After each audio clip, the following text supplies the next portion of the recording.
Olá, bem-vindos ao meu canal do YouTube. Eu sou o professor Leonardo Saraiva e hoje nós vamos falar sobre a Constituição de 1969. Isso mesmo, Constituição de 1969. Ora, mas ela também é conhecida como Emenda Constitucional número 1 de 1969.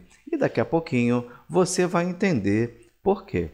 Bom, a Emenda Constitucional número 1, ou Constituição de 1969, foi uma emenda constitucional editada pela Junta Governativa Provisória que assumiu as atribuições do presidente da República no Brasil em 31 de agosto de 1969, após a trombose cerebral sofrida pelo então presidente Arthur da Costa e Silva.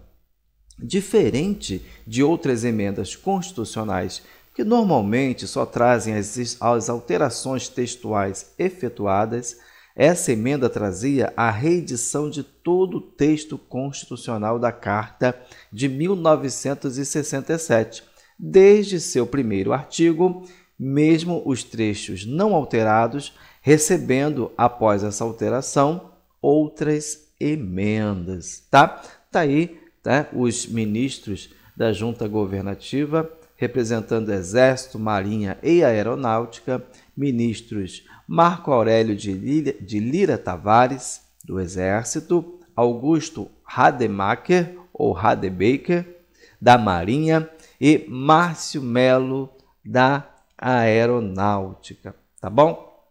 A emenda foi editada quase 3 anos após a vigência da Constituição de 1967, sendo caracterizada pela incorporação dos atos institucionais, editados até então pelo regime militar, instaurados após o golpe militar de 31 de março de 1964.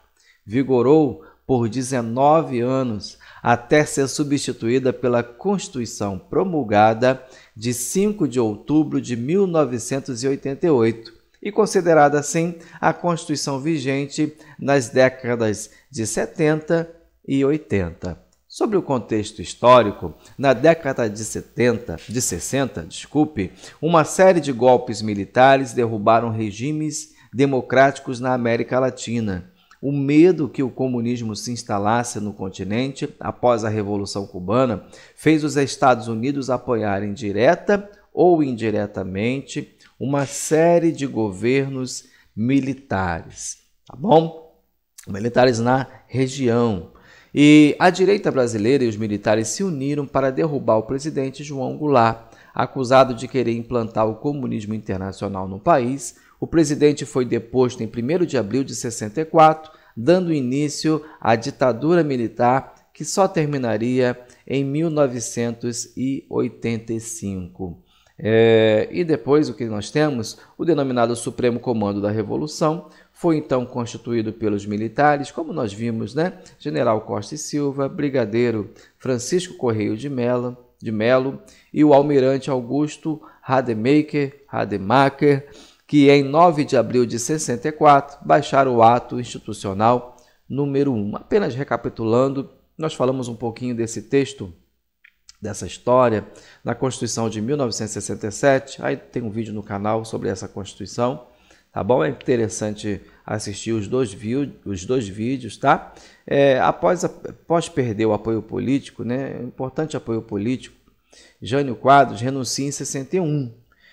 Não apenas renuncia, mas como nós falamos, ele encaminha uma carta ao Congresso, dizendo ter sido pressionado por forças ocultas terríveis. Esse episódio é bem marcante. Então, aí o vice-presidente João Goulart, conhecido como Jango, estava na China quando as forças armadas tentam impedir seu retorno, sobretudo afirmando ter ele ligações comunistas. Respectivamente, João Goulart vai assumir diante da renúncia de Jânio Quadros.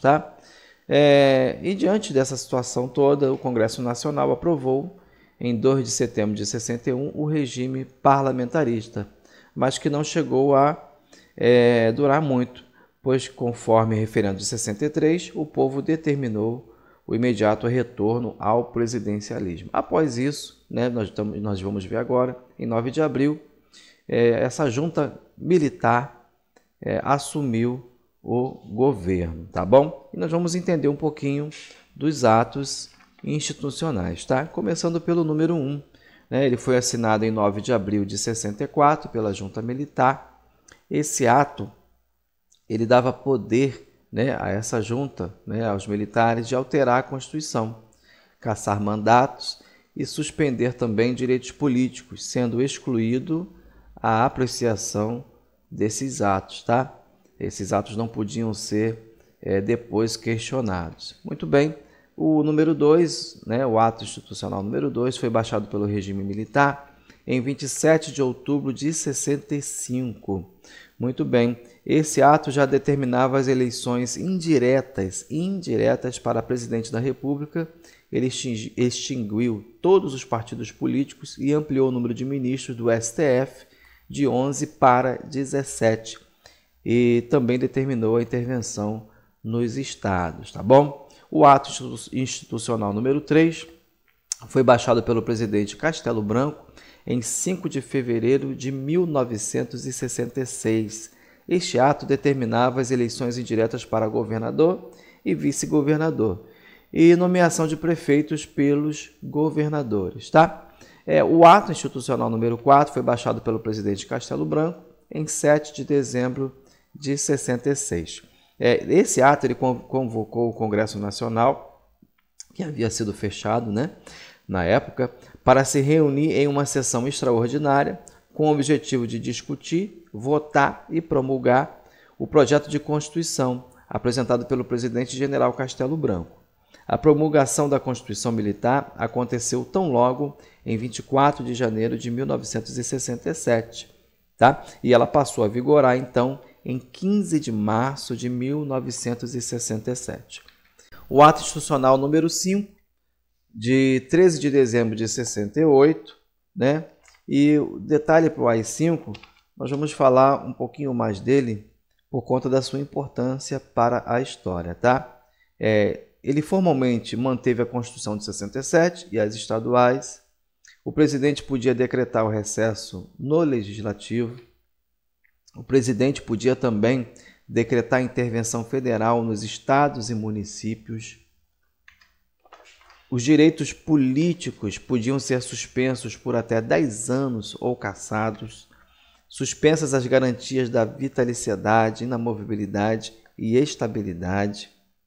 O presidente podia decretar o estado de sítio a qualquer tempo. O presidente podia decretar o confisco de bens de quem tivesse enriquecido ilegalmente, suspensão da garantia do habeas corpus em determinadas situações. O Congresso foi fechado no mesmo dia do ato e assim ficou por 10 meses. E, posteriormente, nós temos o ato institucional número 6, que foi editado em 1º de fevereiro de 69 pelo presidente Costa e Silva, tá? Apesar de ter sido editado em 1º de fevereiro, ele só foi publicado no Diário Oficial no dia 3 de fevereiro de 1969, tá bom? Ele reduziu, né, os ministros do STF, como nós vimos, passaram de 11 para 17, e esse ato ele vai reduzir de novo, vai trazer, né, de volta a composição de 11 ministros, tá? Estabeleceu também que os crimes contra a segurança nacional seriam julgados pela junta militar e não pelo STF. Bom, no vídeo passado nós falamos, né, que essa manobra no STF de aumentar o número de ministros era para que a maioria fosse pró-governo, tá bom? Com agora a competência sendo diminuída do STF, então não havia mais a necessidade de manter essa alteração. O ato institucional número 7 foi editado em 26 de fevereiro de 69 pelo presidente Costa e Silva. Esse ato tratou da suspensão de todas as eleições até novembro de 1970, tá? O AI-8, o AI-8 foi editado em 2 de abril de 69 pelo presidente Costa e Silva, e esse ato ele estabeleceu que os estados, Distrito Federal e municípios com mais de 200 mil habitantes, eles poderiam fazer reformas administrativas, tá? esse ato, na verdade, beneficiou o partido do governo, que endureceu mais ainda o regime autoritário, tá? O ato institucional número 9, que foi editado em 25 de abril de 69, também pelo presidente Costa e Silva, estabeleceu regras para a reforma agrária. O ato institucional número 10 foi editado em 16 de maio de 69, pelo mesmo presidente. Ele regulou as cassações, as suspensões dos direitos políticos, as demissões de funcionários públicos. Na prática, não se poderia manifestar ou fazer declarações contra a ditadura. Já em junho de 69, mais de 500 pessoas, né, foram demitidas de seus cargos com penas que variam desde a demissão, né, até a invasão de suas casas a qualquer hora do dia e noite. E alguns sofreram até prisão, tá? Na verdade, a ditadura foi bem rígida aqui no nosso país. Bom, o ato institucional número 11 foi editado em 14 de agosto de 69 pelo presidente Costa e Silva. Esse ato impôs um calendário eleitoral, designando o dia 15 de novembro de 69, tá? Para os cargos em vacância após as demissões, prefeito, vice-prefeitos e vereadores. Muito bem, é o resultado do ato institucional número 10, né? Muitos foram demitidos, né? Excluídos, pode-se dizer assim, e agora o ato 11 vai trazer um calendário para essa vacância que aconteceu. Bom, o ato institucional número 12 foi baixado pela Junta Militar Brasileira em 1º de setembro de 69. Bom, o presidente Costa e Silva ali estava doente, né, extremamente doente, com trombose cerebral, e o ato impediu a posse do vice-presidente Pedro Aleixo. Então o governo passou a ser exercido pelos ministros da Marinha, Exército e Aeronáutica, como nós vimos, tá? Dito isso, dando continuidade, vamos ao ato institucional número 13, que foi baixado pela Junta Militar em 5 de setembro de 69, tá? E através desse ato, o governo intensificou as medidas repressivas, né? Estabeleceu a pena de banimento em caso de ameaça à segurança de Estado, tá bom? O AI-14, né, o ato institucional número 14, foi baixado pela Junta Militar em 10 de setembro de 69 e instituiu a pena de morte e prisão perpétua para os casos de guerra revolucionária ou subversiva, tá bom? Cada vez mais a ditadura vinha impondo, né, a sua ideologia. Bom, temos também o ato institucional número 15, uma sequência do AI-14, né, baixado pela Junta Militar um dia após, né, no 11 de setembro de 69, tá bom? O ato institucional 16, que foi baixado pela Junta Militar, que assumiu o poder do Executivo em 14 de outubro de 69, tá bom? Ele declarava, né, extinto o mandato do presidente Costa e Silva e também do seu vice Pedro Aleixo, tá? E ele estabeleceu ainda um calendário para a nova eleição presidencial. O ato institucional 17 foi editado em 14 de outubro de 69 e transferiu para a reserva os militares considerados ameaçadores à coesão das Forças Armadas, o que foi interpretado como um golpe naqueles que resistiam à indicação do general Emílio, né, à presidência da República. Tá bom?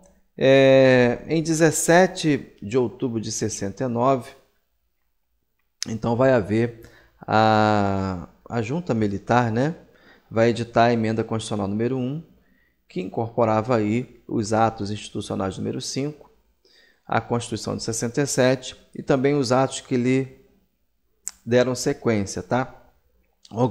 Organizando assim todo o aparato repressivo e punitivo do Estado e acirrando o embate entre o governo e os movimentos de esquerda, tá?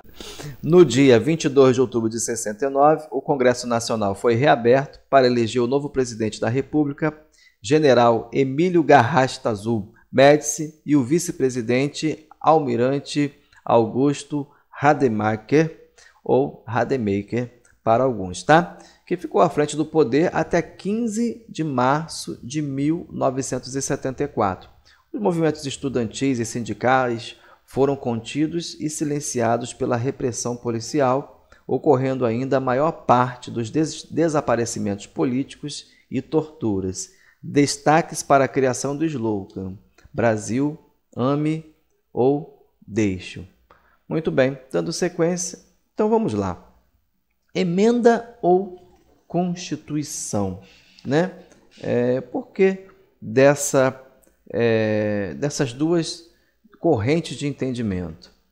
Como definição de emenda, temos que tal medida visa modificar a Carta Constitucional em pontos permitidos pelo Constituinte originário, se exigindo, no caso de constituições rígidas, processo legislativo de maior complexidade, tá? Uma emenda visa apenas modificar uma carta constitucional, não é isso? Por definição.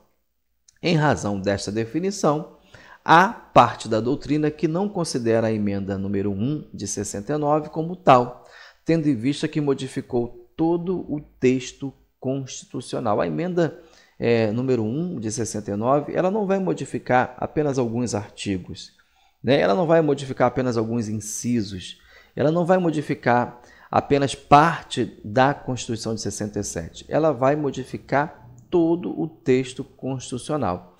E mesmo, por que a gente fala todo o texto, né? Porque mesmo os artigos que foram replicados, eles tiveram mudança em matéria de número, de posição, né? De organização. Um dos maiores destaques está no próprio nome que foi outorgado, como Constituição da República Federativa do Brasil, enquanto a Carta de 67 se denominava apenas como Constituição do Brasil.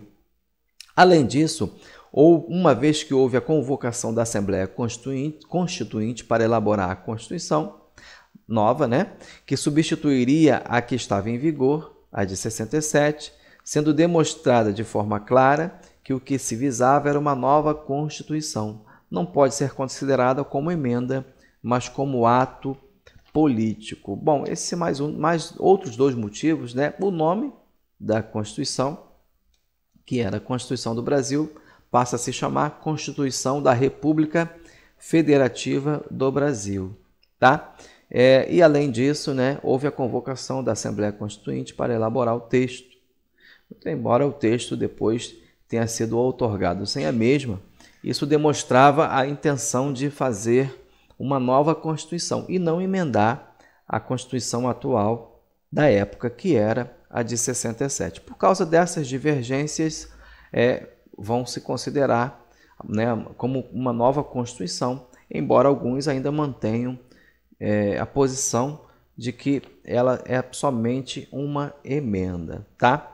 Bom, no Poder Legislativo, nós vemos que essa emenda vai abolir a faculdade de autoconvocação do Congresso, tá? Isso ficou previsto no artigo 31, tá bom? Artigo 31 da emenda constitucional ou da Constituição de 69, tá? Ela também trouxe restrições à inviolabilidade parlamentar, isto com base na Lei de Segurança Nacional, tá? Lá na frente, em 78, a emenda número 11, né, ela vai restaurar o texto original da Constituição de 67, tá bom? Incluiu-se na sua competência o orçamento plurianual, tá? Isso ela incluiu no inciso 2 do artigo 45. Para você ter uma ideia, na Constituição de 67 equivalia ao artigo 46. Daí um dos pontos que eu falei, né, que mesmo quando ela replicava alguma parte do texto, ela não deixava de mudar, né, o artigo, tá bom? O quórum de aprovação das emendas à Constituição, que era de maioria absoluta nas duas casas do Congresso, né, segundo o artigo 51 da Constituição de 67, o prazo de votação de 60 dias era o que havia.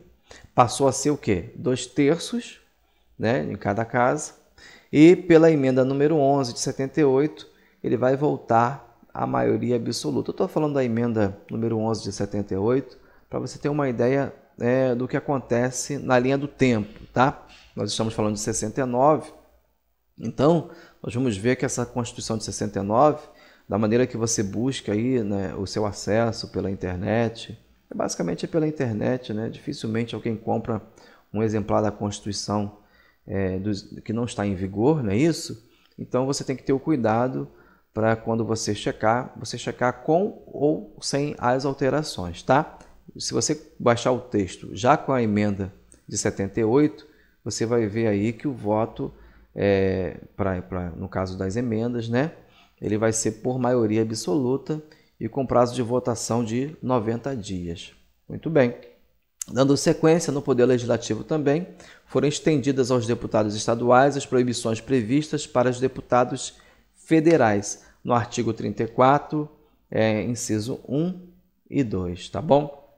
Extinguiu as imunidades parlamentares também, tá? Essas proibições que foram previstas para os deputados federais, que nós falamos aí no artigo anterior, no ponto anterior, né, no tópico anterior, elas estão elencadas no artigo 1º, a linha G, inciso 7, tá? São as proibições previstas aí no artigo 34, tá bom? Paridade quanto aos vencimentos do Poder Judiciário e do Poder Legislativo. No Executivo, houve aumento do mandato presidencial para 5 anos. Nós vamos ver mais à frente também que esse mandato vai ser aumentado para 6 anos, então também tenha cuidado aí na hora de pesquisar e também nas perguntas de provas e concursos, tá? Você tem que se ater à linha do tempo. Eleições indiretas para a função de governador de estado e caracterizou o Conselho de Segurança Nacional como órgão de mais alto nível na assessoria direta do presidente da República, tá? Ele foi considerado, né, como o de mais alto nível para a presidência da República, tá bom? Isso estava previsto no artigo 87. Autorização ao presidente da República para outorgar ou delegar atribuições a outras autoridades, tá? Isso aí significava que, além dos ministros de Estado, né, permitiu ao presidente delegar a outras autoridades, tá bom? Alterados os nomes das Forças Marinha e Aeronáutica, e estabeleceu ao presidente da República a direção da política de guerra, tá? A Marinha e a Aeronáutica, elas eram denominadas como Marinha de Guerra e Aeronáutica Militar, tá? O artigo 91, né, vai estabelecer que cabe ao presidente a direção da política de guerra, tá bom? As denominações de Marinha e Aeronáutica vão estar lá no artigo 90. O governo estabeleceu a Lei de Segurança Nacional, que tornava adstrita as liberdades civis, e a Lei de Imprensa, que instituía o órgão da censura federal, tá bom? A intervenção federal nos estados por simples perturbação da ordem ou corrupção no poder público estadual, tá? Antes, exigia-se o quê? Exigia-se grave perturbação da ordem. Estava lá no artigo 10, inciso 3 da Constituição de 67. Agora, a simples perturbação da ordem ou corrupção no poder público estadual vai ensejar a intervenção federal, tá? Sobre o mandato de presidente, apenas recapitulando, eu falei que passou depois para 6 anos, isso vai acontecer lá no governo Geisel, tá? O governo do presidente Ernesto Geisel, e nós vamos falar daqui a pouquinho. Bom, no Poder Judiciário fixou para o Supremo Tribunal Federal o número de 11 ministros, nós já falamos sobre isso, ampliou a competência dos tribunais eleitorais, eles podiam agora, os tribunais eleitorais poderiam também decretar a perda do mandato de senador, deputado e vereadores, tá? Isso no artigo 37, inciso 9, salvo engano. Vedação de recondução dos ministros classistas do Tribunal Superior do Trabalho por mais de 2 períodos, tá bom? Limitou a brasileiros natos os cargos de ministro do Superior Tribunal Militar, ministro do Tribunal Superior Eleitoral, ministro do Tribunal Superior do Trabalho, ministro do Tribunal de Contas da União, procurador-geral da República, governo do Distrito Federal, embaixador e os cargos de carreira diplomata, oficial da Marinha, do Exército e da Aeronáutica. Todos esses, né, eles precisavam ser, um dos requisitos do cargo era de ser brasileiro nato, tá bom? Mantido o ato institucional número 5, né? Alguns chamam de famigerado ato institucional número 5, ou famigerado AI-5, por conta de tudo que aconteceu aí na história. A disposição de que somente brasileiros ou estrangeiros residentes no país poderiam adquirir terras no Brasil. A Lei de Segurança Nacional, que nós falamos também, né? Lei de Imprensa, que estabeleceu a censura federal, atuante em todas as mídias e manifestações artísticas e culturais do país. Liberdade de associação para fins lícitos, tá? Acrescentou como objetivo da ordem econômica social a justiça social, o desenvolvimento nacional e a expansão das oportunidades de emprego produtivo. Pena de morte e pena por banimento. Ampliação do estado de sítio de 60 para 180 dias, com a possibilidade de sua prorrogação por tempo indeterminado. Limitação do abuso dos direitos políticos.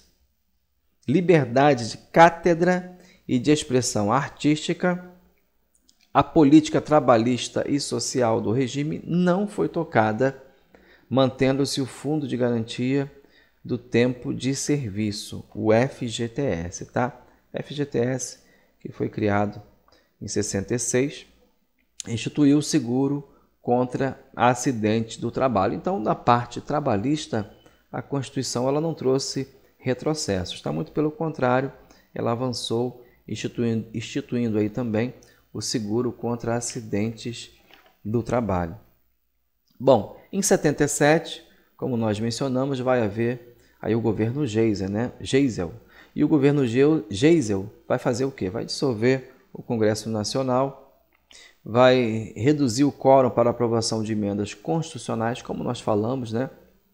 A emenda constitucional ela passa de ser maioria absoluta, passa de exigir maioria absoluta para exigir 2/3, e agora no governo Geisel vai voltar para aprovação, né, de maioria absoluta. Estabelecimento da avocatória, muito bem. 1/3 dos senadores passou a ser eleito pela Assembleia Legislativa. E aumento do mandato de presidente para 6 anos. Era mais uma manobra da junta militar, né, da ditadura militar, para ampliar aí os anos no poder, tá? No governo. E manutenção da regra da proporcionalidade para a eleição de deputados.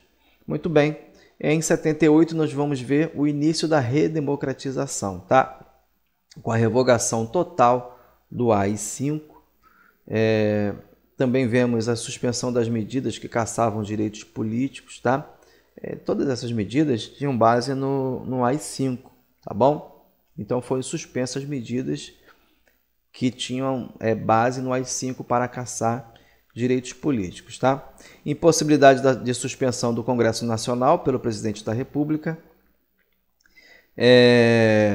Nós vemos aí que alguns dos poderes presidenciais, né, eles foram eliminados nesse início da redemocratização. Então, um deles é essa impossibilidade de suspensão do Congresso Nacional pelo presidente, tá? A lei da anistia, Lei 6.683, de 28 de agosto de 1979. A lei da anistia, ela envolveu o período de 2 de setembro de 61 a 15 de agosto de 79, tá? Concedeu anistia para os que cometeram crimes políticos ou crimes conexos, né, com os crimes políticos, crimes eleitorais e dos que tiveram seus direitos políticos suspensos, tá? Inclusive o STF, em 2010, ele julgou o pedido de revisão dessa lei, tá? Para você que quer se aprofundar um pouco mais, você procura ler, né, a ADPF número 153, tá? Do STF. Reforma partidária, a Lei 6.767, de 20 de dezembro de 79, ela acabou com o bipartidarismo, né? Nós temos lá o Arena, né, e o MDB, e o Arena depois vai se transformar em PDS, né, vai se denominar, e vão surgir outros, do MDB vão surgir outros partidos, que são o PMDB, PP, PT, PDT e PTB, tá bom? A emenda constitucional número 15, de 80, ela vai trazer eleições diretas em âmbito estadual, tá? Eleições diretas para governadores, e já em 80, né, o PDS vai ganhar em 12 estados e o PMDB em 10, e o PDT ganhou em um estado, tá? E diretas já, é importante falar um pouco mais nesse tópico, cai bastante em provas, tá? Porque diretas já, quem já tem uma certa idade já vai lembrar, né? Inclusive tem muitos vídeos na internet, no YouTube, por aqui no YouTube mesmo, falando das diretas já, tá? Mas você tem que entender que o examinador vai querer confundir a sua cabeça. A PEC foi rejeitada, estou destacando aí para você, tá? Para você não esquecer. Direta já, PEC rejeitada. A direta já foi a PEC número 5 de 83 do deputado federal Dante de Oliveira, tá? Mas ela teve um grande apoio popular, muito grande. Mas apesar de todo esse movimento popular que teve, ela foi rejeitada, tá? Grave isso para você não errar na sua prova, tá? Mas ainda assim, né, foi eleito um civil, que foi o primeiro civil no regime militar, né? Tancredo Neves, tá? Mineiro de São João del Rei, não é isso?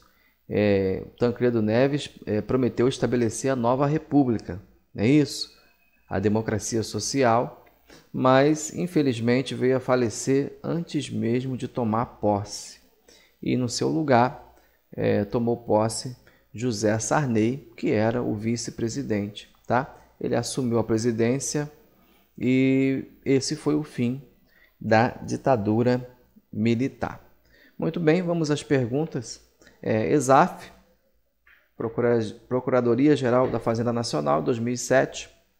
As constituições outorgadas não são precedidas de atos de manifestação livre da representatividade popular e assim podem ser consideradas as constituições brasileiras de 1824, 1937 e a de 67, com a emenda constitucional número 1 de 69. O que você acha? Você que já acompanha aí no canal há um tempo, certamente a essa altura não vai errar essa pergunta, né? Nós frisamos bastante a diferença entre Constituição outorgada e Constituição promulgada, né? Constituição outorgada é aquela imposta, não é isso? Geralmente por uma autoridade, um líder, não é isso? No caso aqui, a Constituição de 69 ou a Emenda Constitucional de 69 foi pela Junta Militar, né? Marinha, Exército e Aeronáutica, como nós vimos, tá bom? Mas nós tivemos aí a Constituição de 37, né? De Getúlio Vargas, né? A de 1824, né? Do Imperador. E o que você acha dessa pergunta? Está certa ou errada? Está correto, tá? As constituições outorgadas são 1824, Brasil Império, 1937, não confunda com a de 1934. Ambas são por Getúlio Vargas, mas a de 34 foi promulgada, tá bom? A de 67, outorgada, e a emenda constitucional número 1 né, outorgada também.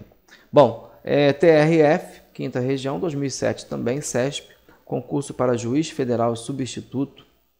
Julgue os próximos itens relacionados à evolução do constitucionalismo brasileiro.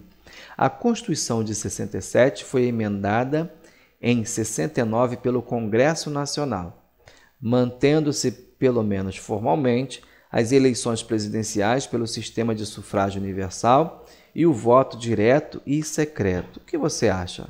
Bom, se você assistiu com atenção essa aula, você respondeu muito bem essa resposta, né? Você respondeu facilmente. Por quê? A Constituição de 67, quase que não sai. A Constituição de 1967 foi emendada em 69. Ok, mas foi pelo Congresso Nacional? Só nesse trecho você já identifica a pergunta, né? Foi pelo Congresso Nacional? Não, né? Foi pela Junta Militar. Então está errada essa questão, tá bom? Bom, dando sequência aos nossos vídeos sobre as constituições brasileiras, tá? Nós temos ainda a Constituição de 1988, que é a que vigora atualmente, tá bom? Mas nós já passamos pelas outras constituições desde o Império do Brasil. Se você chegou no canal agora, tem bastante vídeo aqui para você. E se você se interessa por esse tema, eu tenho certeza que você vai ficar satisfeito com as aulas que estão aqui no canal, tá? Bom, por hoje é o fim, tá? Se você gostou, curta, compartilhe, se inscreva no canal, né? E nunca se esqueça que Deus abençoa você. Muito bem.